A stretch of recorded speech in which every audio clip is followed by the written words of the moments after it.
Hi guys, welcome back to sweet chillies. मैं हूं रुधिर। कैसे हैं आप लोग गाइस? आज हम लोग देखने वाले हैं आरजे रौनक चैनल से पाकिस्तान और ट्रम्प दोनों की बदनामी, India Pakistan, nuclear Modi, operation Sindoor. बहुत सारे टॉपिक्स हैं जिनके बारे में डिस्कशन होगा इस वीडियो में। ठीक है, तो लेट्स स्टार्ट द वीडियो। इसकी ओरिजिनल लिंक आपको डिस्क्रिप्शन में मिल जाएगी, डू चेक।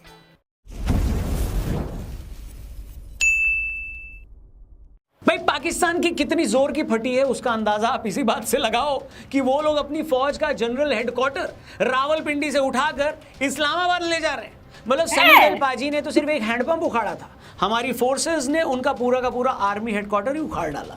आपने सबसे पहले घबराना नहीं है। भारत के रक्षा मंत्री ने आज ये क्लियरली बोल दिया दोस्तों कि ऑपरेशन सिंदूर जारी है। अब तक जो हमने देखा वो सिर्फ ट्रेलर था, सही टाइम पर पूरी पिक्चर दिखाई जाएगी। पर दोस्तों पाकिस्तान के कॉन्फ्लिक्ट से जुड़ी खबरें अब धीरे धीरे क्लियर हो रही हैं। वेस्टर्न मीडिया भी पाकिस्तान की नापाक हरकत की पोल पट्टी लगातार खोल रहा है।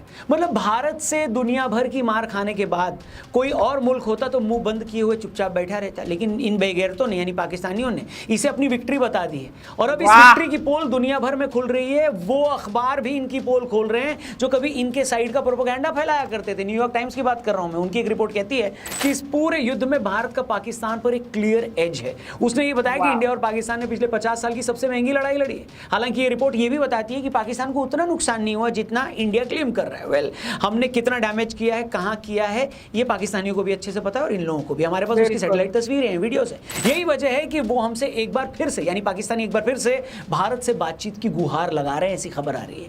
वॉशिंगटन पोस्ट की बात करें तो उनका भी यही कहना है कि भारत ने कम से कम पाकिस्तान के 6 एयरबेसेस तबाह तो किए।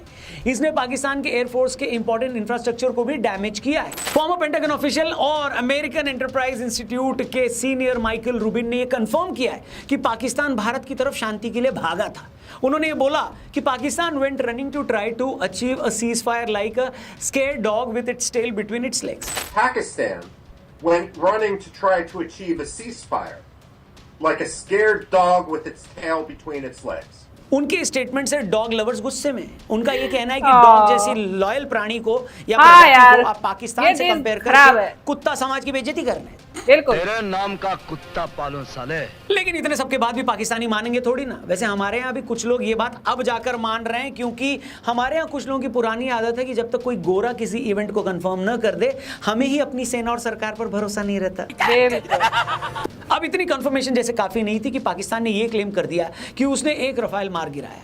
आज खबर आई कि एक फ्रेंच एक्सपर्ट ने इस बात की पुष्टि की है कि एक भी रफाल को नुकसान नहीं पहुंचा। पाकिस्तान ने तो ये क्लेम कर दिया था कि उसने 5 फाइटर जेट्स गिराए हैं भारत के, जिसमें 3 रफाल और 2 मिग हैं। Can you show us evidence and do you have details on the attack? I can't hear you properly. Could you increase the volume, please? Yes, of course. Just let me know if you can hear me now, Minister. A bit louder, a bit louder. I'm sorry, a bit louder. Reporter की भी मतलब मुस्की निकल रही है। इस बात की पुष्टि मैं भी करता हूँ। एक वीडियो आई है जहाँ सिंध का गवर्नर इंडियन रफाल को लेकर उसमें आग लगा रहा है और पैर से तोड़ रहा है। बासी उड़द के पापड़ जैसी शक्ल वाले इंसान सूट बूट पहनकर तैयार तो हो गया, लेकिन इनकी सोच देखकर पूरी दुनिया इनको यही कहती है। क्या कहती है? ये तो टट्टी है।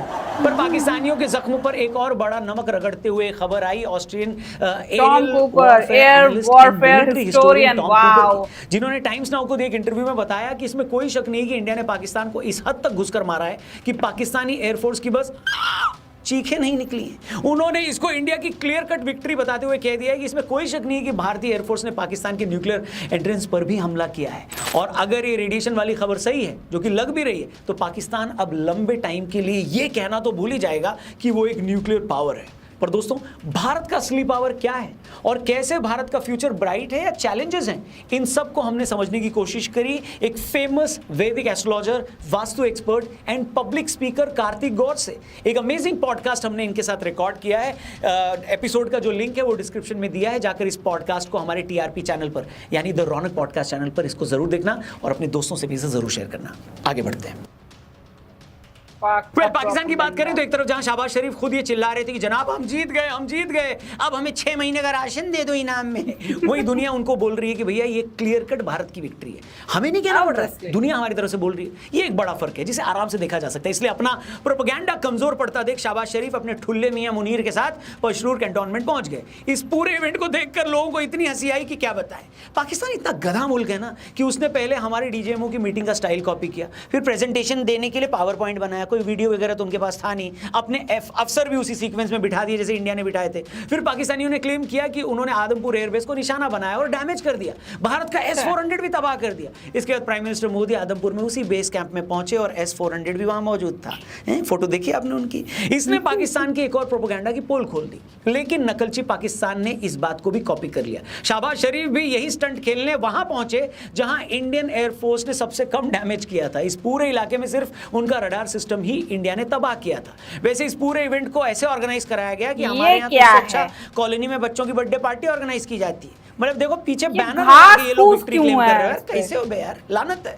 तुम लोगों से तो ये भी नहीं कह सकता हूं कि एक बाप की औलाद हो तो जरा अपने पीएम से सवाल पूछो, क्योंकि हर 10 साल में तो आप अपना बाप ही बदल लेते हो। पहले अमेरिका बहादुर आपका बाप था, फिर उसके बाद चाइना, हम तो खैर आपके पैदाइशी बाप हैं ही। खैर इतनी मार खाने के बाद अब पाकिस्तानियों का सारा गुस्सा अपने ही लोगों पर उतरना शुरू हो चुका है। ऐसी खबर है कि गाजी अमानुल्लाह जो पश्तून तहफूज मूवमेंट को चला रहे मंजूर पश्तीन के छोटे भाई हैं, उनको पाकिस्तान की आर्मी ने इस्लामाबाद में कैप्चर कर लिया है। उनको बुरी तरह टॉर्चर किया जा रहा है। एक हारे हुए मुल्क की एक सबसे बड़ी निशानी यही है दोस्तों कि वो अपने यहाँ उठने वाली आवाज को दबाने में पूरी ताकत लगा देता है। बलूचिस्तान के अंदर उठ रही आवाजें हो या खैबर पख्तूनख्वा में उठ रही आवाजें, इस देश के टुकड़े होने पक्के हैं। देखना यह है कि इसके आगे पाकिस्तान कहां तक जाता है। इस पे अलग अलग टाइम पर हमने वीडियोस बनाकर अपने चैनल पर डाली है, जाकर हमारी पुरानी वीडियो जरूर देखना, आपको और क्लैरिटी मिलेगी कि वहां चल क्या रहा है बलूचिस्तान में। बाकी पाकिस्तान बलूचिस्तान में BLA के बागियों को भी निशाना बना रहा है। इंडिया पाकिस्तान की झड़प के बीच वो पूरा इलाका पाकिस्तानी सेना से खाली था। अब जब उनको सांस लेने की फुर्सत मिली है तो वो अपनी पूरी फोर्स को इस रेवोल्यूशन को दबाने में लगा रहे हैं। BLA के लीडर्स ने इंडिया से अपील की है कि अगर इंडिया हमारी मदद करता है तो बलूचिस्तान को आजाद करा देंगे। एक अनट्रेंड आर्मी एक highly trend, so called highly trend और रिसोर्सफुल आर्मी को हराने की कगार पर खड़ी है। मतलब उस देश की आर्मी के लिए कितना बड़ा थप्पड़ है सोचिए। जैसा कि मैंने बताया बलूचिस्तान पर एक डिटेल वीडियो हमने बनाई है, डिस्क्रिप्शन में उसका भी लिंक दिया है, जरूर देखिएगा। आगे बढ़ते हैं।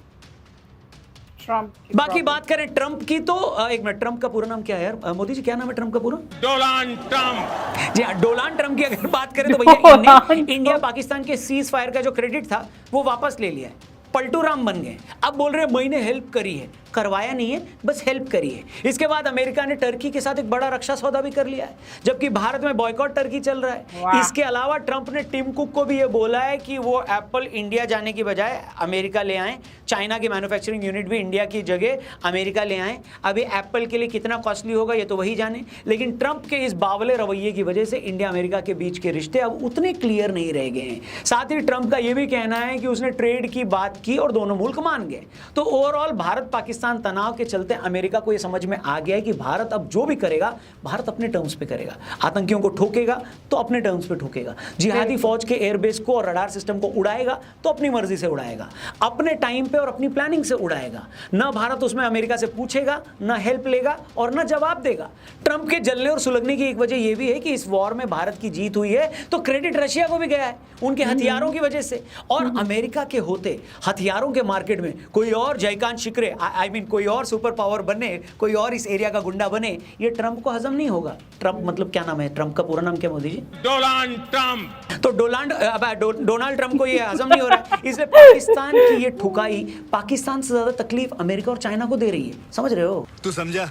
हाँ नहीं तू समझा नहीं। इसलिए दुनिया ये मान चुकी है कि भारत जीता है और भारत भी मान चुका है कि इस जीत से ज्यादा हमें अपने देश के भविष्य के बारे में सोचना है, लगातार उसमें काम करना है। और इस पूरे तनाव ने यह बता दिया है कि सब कॉन्टिनेंट में भारत से अच्छा वर्तमान और भविष्य और किसी का नहीं है। इसलिए ट्रंप हो या 11 जिनपिंग, इनको हम कोई बड़ा ज्ञान नहीं देंगे। उनके लिए बस एक ही मैसेज है जो हमारे यहाँ के ऑटो के पीछे लिखा होता है कि जल मत, बराबरी कर। बाकी भारत का फ्यूचर क्या है और कैसे हमारा देश सुपर पावर बन सकता है, एक मस्त पॉडकास्ट में हमने इन सब के बारे में बात करी है कार्तिक गौर के साथ। लिंक डिस्क्रिप्शन में दिया है, बहुत कुछ सीखने को मिलेगा इस पॉडकास्ट में, जाकर जरूर देखना, दोस्तों से भी इसे शेयर करना और इस चैनल को भी सब्सक्राइब करके जाना। जल्दी मिलते हैं। जय हिंद, वंदे मातरम। तो यहाँ पे वीडियो खत्म। अच्छा यार देखो,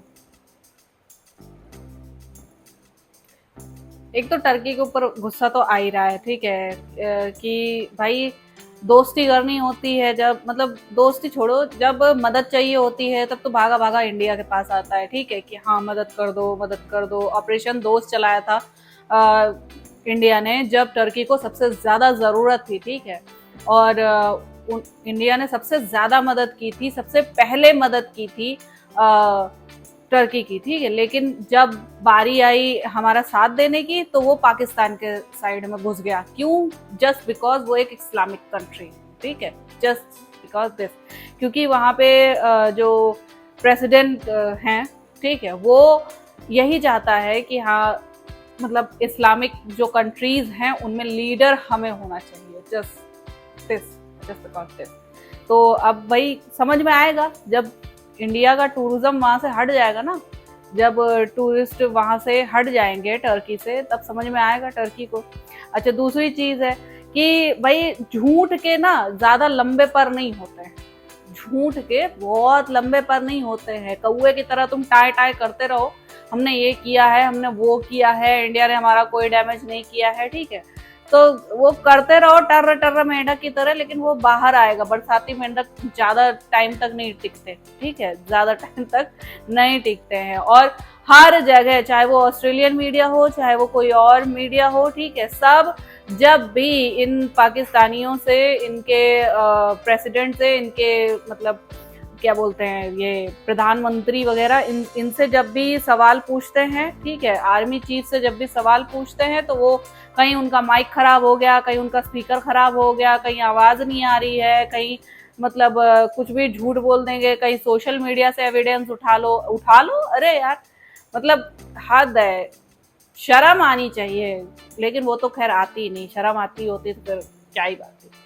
खैर आई होप आप लोग को रिएक्शन पसंद आया होगा। और अब यार बस देश के डेवलपमेंट में ना सिर्फ सरकार को बल्कि एज अ पब्लिक हमें भी कंट्रीब्यूट करना है। ओके, हमें भी इस चीज़ में कंट्रीब्यूट करना है, क्योंकि देश का जो डेवलपमेंट होता है सबसे ज़्यादा डिपेंड करता है देश की पब्लिक पर। लोग ट्राई करते रहें, लोग मतलब माइग्रेट करना पहली बात तो बंद करें, ठीक है। बहुत सारे लोग यार सुनने में आया है जो चीज़ कि बहुत सारे लोग यहाँ से माइग्रेट कर जाते हैं, थोड़ा सा स्ट्रगल ना करना पड़े, बस माइग्रेट कर जाओ, ठीक है, कि वहाँ पे हम बेटर उसके ऑप्शंस के साथ रहेंगे। तो अपने ही देश में बेटर ऑप्शन क्यों नहीं चुनते? चुनो। इन सब चीज़ों से देश की जीडीपी पे, इकोनॉमी पे बहुत ज़्यादा फर्क पड़ता है। और प्लीज़ जितना आप अपने देश के लिए कंट्रीब्यूट करेंगे, देश भी आपका उतना ही ज़्यादा साथ देगा। और hats off to Indian army, hats off to Indian all forces, ठीक है। जय हिंद, जय भारत।